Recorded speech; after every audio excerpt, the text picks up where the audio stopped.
Halo, terima kasih atas kesempatan yang diberikan. Di sini saya dari Rosalidia Roti dari kelas 2 MB6 NIM 22053146. Di sini saya akan mempresentasikan tugas manajemen bisnis mengenai struktur organisasi perusahaan. Di sini saya memilih satu perusahaan, yaitu perusahaan PT Interfood Sukses Jasindo. Saya akan menjelaskan singkat tentang perusahaan ini. Perusahaan PT Interfood Sukses Jasindo adalah perusahaan lokal 100% kepemilikan Indonesia yang terdiri pada tahun 2002. Nah, dengan aktivitas utama yaitu mengimpor dan mendistribusikan produk makanan dan minuman kepada pasar, grosir, restoran, hotel, dan perusahaan-perusahaan lainnya di seluruh Indonesia. Berikut ada beberapa merek produk terkenal di PT Interfood Sukses Jasindo ini. Yang pertama itu ada merek Apollo, dan yang kedua itu ada Lando, yang ketiga ada Kungguan, yang keempat ada Bika, yang kelima ada Daily, dan yang keenam ada Bobo. Nah, merek-merek itu yang sangat terkenal di PT Interfood Sukses Jasindo. Selain itu, PT Interfood Sukses Jasindo menyediakan produk dengan nama merek sendiri seperti Naraya, Babycam, dan Dailies.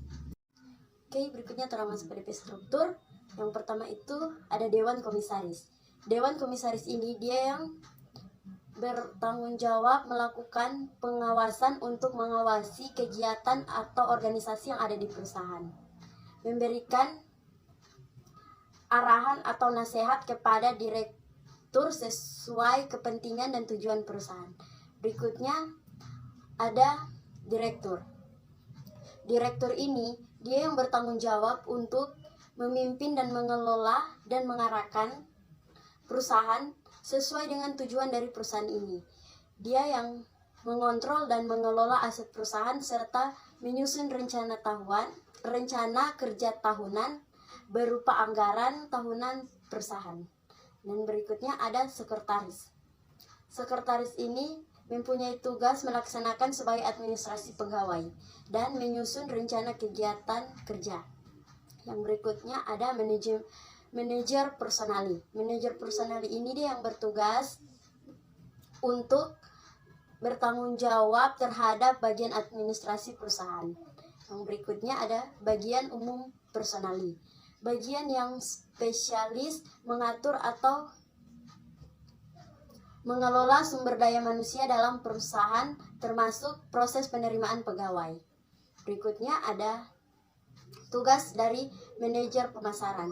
Tugas dari manajer pemasaran ini meliputi pimpinan survei, marketing, dan kompetitor, membuat strategi untuk kampanye pemasaran dan mengimplementasikannya, mengkomunikasikannya produk perusahaan baik dalam bentuk barang maupun jasa.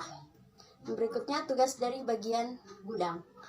Tugas dari bagian gudang ini yang pertama menyusun barang sesuai ketentuan, memantau, memindahkan barang saat distribusi. Yang ketiga mempersiapkan pengiriman dan menyiapkan barang, mencetak kualitas serta kualitas barang yang ada di gudang, mendata keluar masuknya barang, mendatangani surat penerimaan barang. Yang berikutnya tugas bagian penjualan, yaitu menjual produk barang atau layanan kepada pembeli. Orang tersebut menggunakan teknik penjualan tertentu untuk mencari tahu apa yang diinginkan pembeli. Yang berikutnya, manajer keuangan. Manajer keuangan ini adalah salah satu posisi divisi keuangan yang bertugas untuk mengatur dan membuat keputusan final serta mengaplikasikan demi tercapainya tujuan perusahaan. Berikutnya, tugas dari bendahara. Tugas dari bendahara ini menyusun rencana anggaran perusahaan belanja, menyiapkan dan mengeluarkan uang untuk kebutuhan perusahaan, menyusun pembukuan untuk satu periode untuk menyusun satu periode perusahaan. Yang berikutnya, tugas dari pembukuan. Tugas dari pembukuan ini yang bertugas membukukan keuangan kantor. Untuk membuat pembukuan sendiri ada berbagai formatnya, namun biasanya perusahaan sudah menyiapkan standar pembukuan laporan akuntansi lengkap dengan kebutuhan perusahaan. Sekian presentasi dari saya. Terima kasih. Mohon maaf jika ada salah-salah kata dan terima kasih.